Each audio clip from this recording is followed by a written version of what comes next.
Alors, le MCU comprend 31 films, 8 séries et des special présentations. Avec tous ces projets, il est difficile de choisir qui est le meilleur méchant ou de faire un top, car chacun a sa manière de procéder, a ses caractérisations et a ses ambitions. Dans cette vidéo, je vais faire de manière subjective ma liste des top 10 des meilleurs méchants du MCU. Et je vais être très bref sur mes propos pour ne pas faire une longue vidéo. C'est parti. Au numéro 10, Helmut Zemo. Pas d'application de force physique, mais par son intelligence, il a réussi à détruire les Avengers de l'intérieur en utilisant Bucky Barnes pour faire affronter les Avengers et les faire diviser. Il a réussi à faire affronter Bucky Barnes, Steve Rogers et Iron Man en dévoilant la vérité sur la mort de Howard Stark et Maria Stark. Zemo n'a pas de force physique énorme, mais ses ambitions ont fait de lui l'un des meilleurs méchants du MCU.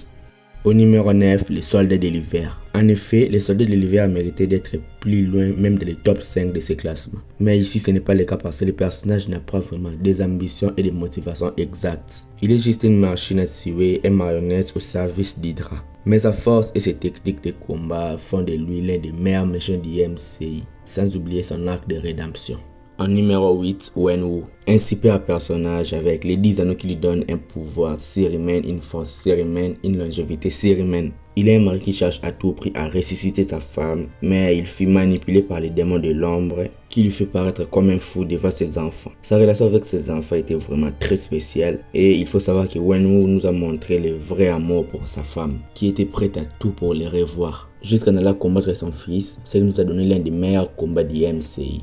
Au numéro 7, Namor. Namor est un méchant très spécial, en plus qu'il est trop balèze avec une force surhumaine, une rapidité surhumaine, une résistance incroyable, avec des bons super pouvoirs. Il était prêt à tout pour protéger son peuple jusqu'à aller faire des carnages au Wakanda. Jusqu'à aller faire des carnages à quiconque osera approcher ou mettre en danger son peuple.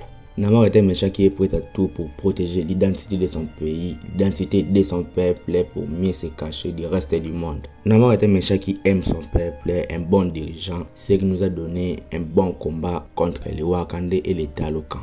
En 6e position, Ultron. Ici on ne parlera pas d'Infinite Ultron vu de la série What If, mais celui vu dans le film Avengers, l'ère d'Ultron. Ultron avait une bonne ambition de détruire le monde en utilisant des vibraniums pour faire flotter une ville pour qu'il puisse tomber et faire l'impact d'une météorite provoquant la fin du monde. Mais il avait beaucoup mieux à faire comme une intelligence artificielle qui compte détruire le monde, chose qu'on a vu dans la série What If. Il pouvait s'infiltrer sur internet pour détruire des systèmes de sécurité, etc. Mais il a préféré affronter d'abord les Avengers avant de détruire le monde. Chose qu'il a échoué et nous a offert un bon combat opposant les Avengers contre Ultron et ses robots vers la fin.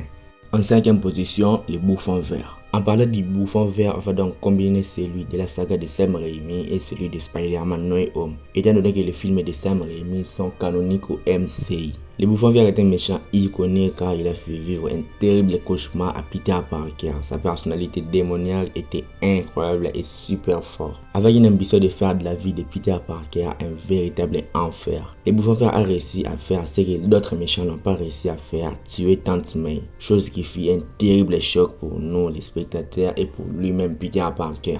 Et à la fin de Spider-Man No Way Home, le combat opposant Peter Parker et le bouffon vert était juste iconique. Le bouffon vert est très cinglé et on l'aime comme ça, c'est l'un des meilleurs méchants du MCU.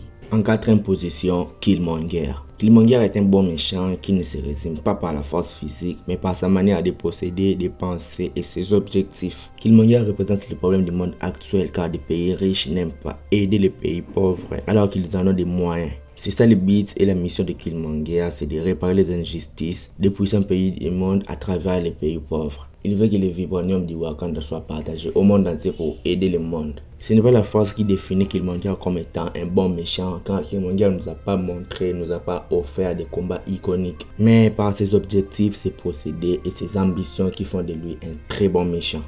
En 3e position, la sorcière rouge. Ici on parlera que de WandaVision dans le film Doctor Strange in the Multiverse of Madness. Dans le film Doctor Strange in the Multiverse of Madness, on a vu un Wanda qui est prêt à tout pour retrouver ses enfants, jusqu'à vouloir sacrifier une fillette, tuer les sorciers de Kamar-Taj et détruire Kamar-Taj, tuer les Illuminati un par un à semer le bordel de les multivers. La sorcière rouge est une méchante qui nous a montré le vrai amour maternel, ce que la mère est prête à faire pour retrouver ses enfants. Wanda est une bonne méchante car on la comprend, on comprend ses motivations et on la comprend pas du tout à la fois. Donc c'est un méchant qu'on a de la peine et qu'on déteste voir. Sans parler de sa force et de sa puissance qui font de lui l'un des personnages les plus puissants du MCU.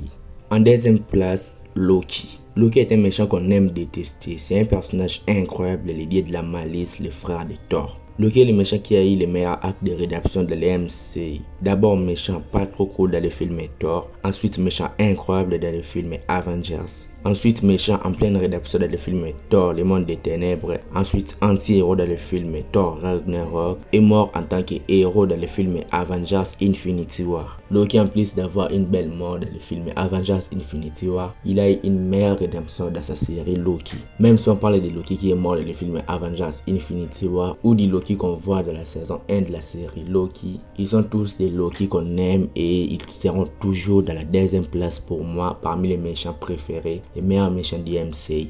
Loki est un des personnages qui sait jouer les héros, qui sait jouer les anti-héros, qui sait jouer les méchants. Donc c'est un personnage que le MCU a besoin d'avoir pour son univers. Et voilà donc Loki dans sa deuxième place des meilleurs méchants du MCU.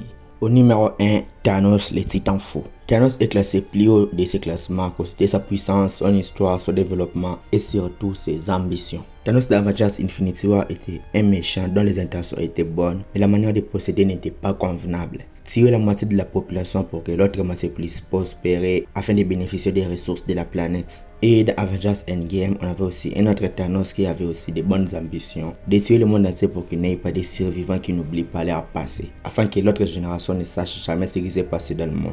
En bref, Thanos dans Infinity War et dans Endgame, il est des méchants les plus emblématiques de l'univers Marvel et de toute l'histoire des films de super-héros. Et il nous a offert l'un des deux meilleurs films du MCU et l'un des deux meilleurs films du genre super-héroïque. Et c'est normal qu'on ait Thanos à la première place du classement des meilleurs méchants du MCU. Cette liste a été subjective et dis-moi votre top 10 des méchants du MCU dans les commentaires. Vous pouvez aussi visiter notre site internet ou notre blog centré sur le monde du cinéma dont le lien est dans la description, le premier lien que vous allez y trouver. Dans notre site, vous trouverez des articles qui pourront vous intéresser à propos du monde du cinéma. Si la vidéo t'a plu, like la vidéo et dis-moi ce que tu en penses dans les commentaires. Abonne-toi à la chaîne pour être au rendez-vous de mes nouvelles vidéos Marvel. C'était Jonathan Geek et je vous dis qu'on se retrouve trop vite sur une prochaine vidéo. Ciao!